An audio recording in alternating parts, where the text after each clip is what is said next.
জন্য আল্লাহ আমরা দোয়া প্রার্থনা করছি। ইয়া রাব্বুল আলামিন আমাদের ভুল ত্রুটি ক্ষমা করে কবুল ও মঞ্জুর করে নাও।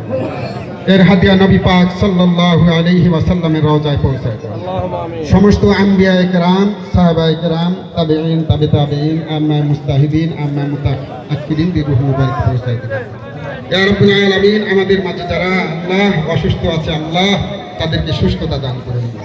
ইয়া রাব্বুল আলামিন বাংলাদেশ প্রতিষ্ঠালগ্ন থেকে লা ইলাহা ইল্লাল্লাহু মুহাম্মাদুর রাসূলুল্লাহ। যে ঋণের বোঝা বাংলাদেশের কৃষকদের মাথায় ছিল, সেই ঋণের বোঝা তার ক্ষমতার এখনো 10 দিনও হয়নি।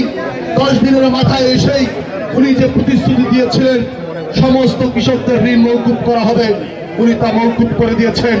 ফ্যামিলি কার্ডের চিন্তা করেছেন, ফ্যামিলি কার্ডেরও প্রক্রিয়া শুরু করে দিয়েছেন, কৃষি কার্ডেরও প্রক্রিয়া শুরু করে দিয়েছেন। প্রিয় নেতৃবৃন্দ, বাংলাদেশ আগামীতে সুন্দর বিনির্মাণ বাংলাদেশ গড়ে উঠবে আমাদের তারেক রহমানের নেতৃত্বে। আমরা তার সঙ্গে থেকে বাংলাদেশের যে সমস্ত উন্নয়নমূলক কর্মকাণ্ড আমরা সাফল্যমণ্ডিত করব। আমরা সকলেই ধৈর্যশীল হব। আমরা কেউ দলের কোনো ভাবমূর্তি নষ্ট করব না, দলের ভাবমূর্তি ক্ষুণ্ণ হবে এমন কোনো কর্মে আমরা লিপ্ত হব না।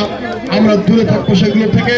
মানুষকে আমরা ঐক্যবদ্ধ করব, দেশনেত্রী বেগম খালেদা জিয়ার উত্তরসূরি তারেক রহমানের দিকে ধাবিত করব, তারেক রহমানের পক্ষে ধাবিত করব। যে নেতা নিরলস পরিশ্রম করে কাজ শুরু করে দিয়েছে। আজকে একটি দৃশ্য দেখলাম মিডিয়া সেলে, অনেক শিশুদেরকে নিয়ে সরাসরি উনি তাদের সঙ্গে গিয়ে ওখানে স্পটে গিয়ে কথা বলতেছে।